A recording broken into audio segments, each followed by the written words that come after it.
दो गुप्त नवरात्रे होते हैं, थोड़ा ध्यान देंगे। दो गुप्त नवरात्रे होते हैं। एक गुप्त नवरात्रा यही माघ के महीने में आता है। श्रृंगी ऋषि ने इस गुप्त नवरात्रे का बड़ा वर्णन किया। श्रृंगी बाबा ने इस गुप्त नवरात्रे के बारे में बहुत कुछ बताया, बहुत कुछ।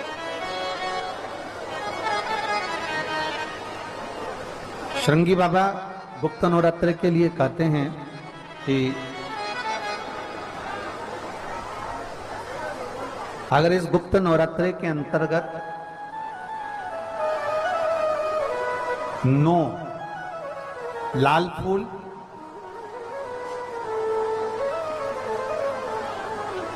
और 5 श्वेत पुष्प, ये दोनों लोग कहते हैं गुप्त नवरात्रे में हम देवी की आराधना करें, गुप्त नवरात्रे में हम भगवान की आराधना करें, पर शिव महापुराण की कथा कर रही है, भगवान शंकर का चरित्र कथा है। अगर आपने देवी भागवत का स्मरण किया हो या भगवान शिव की एक पवित्र आनंदमय कथा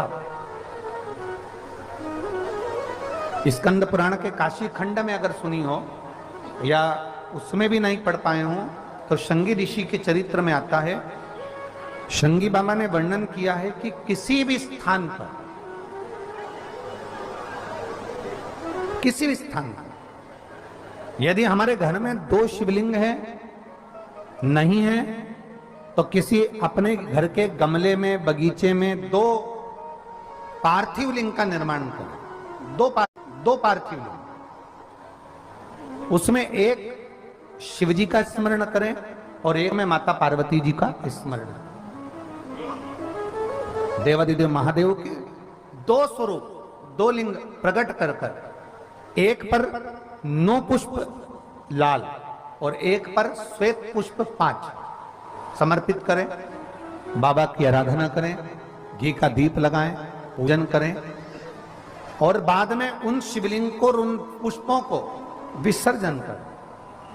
किसी भी नदी में, तालाब में, बावड़ी में, अगर वहां नहीं विसर्जन कर सकते हैं तो किसी वृक्ष के नीचे उनका विसर्जन कर दो।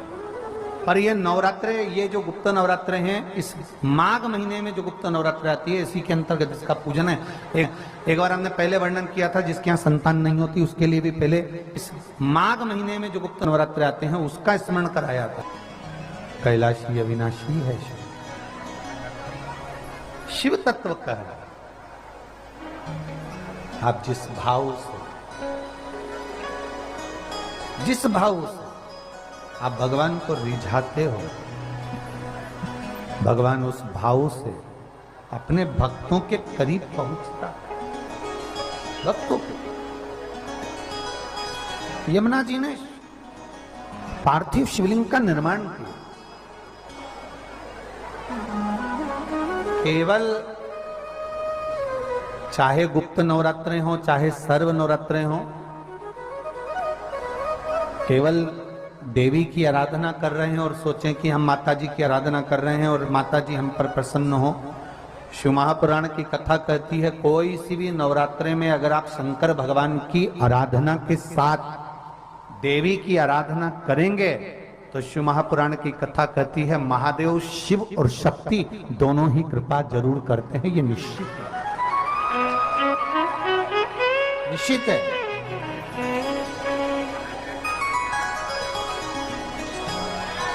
केवल एक शिव की आराधना कर लेना या शक्ति की आराधना कर लेना,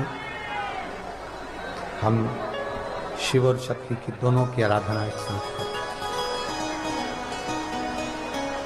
हम शिव और शक्ति की दोनों की आराधना, दोनों की आराधना।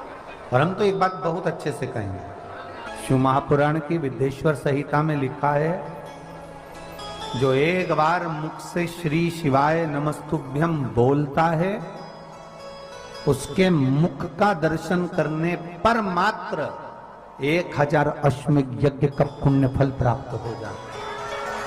केवल श्री शिवाय नमस्तुभ्यम बोलने वाले के मुख का दर्शन मात्र कर लेने से ये फल की प्राप्ति हो। दिन भी मौका लग जाए, कभी नवरात्रे पड़े, चाहे गुप्त नवरात्रे हों, चाहे संपूर्ण विश्व को ज्ञात चैत्री और कुंवार के नवरात्रे हों, हर नवरात्रे में आप एक विशेष ध्यान रखें प्रत्येक नवरात्रे में कि हमें शंकर भगवान के शिवलिंग की पूजन करना। और एक और बात समझ लें, दो शिवलिंग का निर्माण नहीं भी कर सकते हैं तो एक शिवलिंग का निर्माण करें और उस शिवलिंग के पास में ही एक छोटा सा मिट्टी का ढेला रखकर मां जगत जननी जगदम्बा का भी पूजन कर सकते। आपको नहीं बनाना दो शिवलिंग, तो एक शिवलिंग एक मिट्टी का थोड़ा सा। ऐसा नहीं है कि मेरी माता दुर्गा भवानी पिंडी के रूप में नहीं पूजाती है। अगर मेरी माता पिंडी के रूप में नहीं पूजाती तो वैष्णो देवी में 3 पिंडियां विराजमान नहीं हो पाती। जितने जितने शक्तिपीठ हैं, आप प्रत्येक शक्तिपीठ में दर्शन करने के लिए जाएंगे तो वहां पर भी आपको पिंडी का दर्शन होता ही है, प्रत्येक शक्तिपीठ। ऐसा नहीं कि मेरी मां पिंडी के रूप में पूजाती नहीं है, वो भी पूजाती है। आप जिस भाव से भजेंगे, जैसे हम कहते हैं हमारे शहर में, हमारे सीहोर नगर में कुबेरेश्वर धाम कंकर शंकर की भूमि है, मतलब वहां जो गया है वो कंकर शंकर की आराधना करने के लिए गया है, कंकर शंकर की पूजन करने के लिए गया है। आपके घर में पितृदोष है, आपको ऐसा महसूस होता है, आपको लगता है, तो किसी भी नवरात्रि के पहले जो अमावस्या पड़ती है, गुप्त नवरात्रि, तो अंदाजा लगाइए। तो जिस दिन अमावस्या रहे उस दिन चावल की कटोरी में एक कपूर का टुकड़ा रख दीजिए महाराज, छोटा सा, और कपूर का टुकड़ा रखकर उस कपूर को दरवाजे के बाहर कटोरी में ही, चावल रखी हुई कटोरी में ही उसको पितरों का स्मरण कर कर जला दीजिए। और जलाने के बाद उस चावल को कहीं भी किसी भी वृक्ष की छांव में पक्षियों के लिए डाल दीजिए।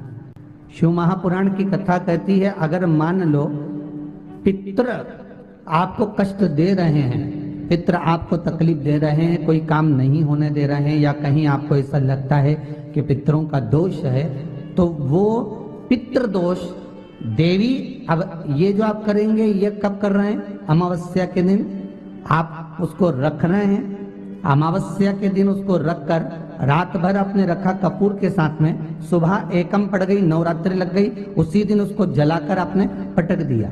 अर्थात उससे देवी और पितृ इन दोनों का आशीर्वाद जो प्राप्त होता है, तो घर में से पितृदोष समाप्त होकर लक्ष्मी की वृद्धि प्रारंभ हो जाती है, कार्य में सिद्धता आ जाती है। मान लो अगर पितृदोष है तो करो, नहीं है बड़े अलमस्ती से रहो,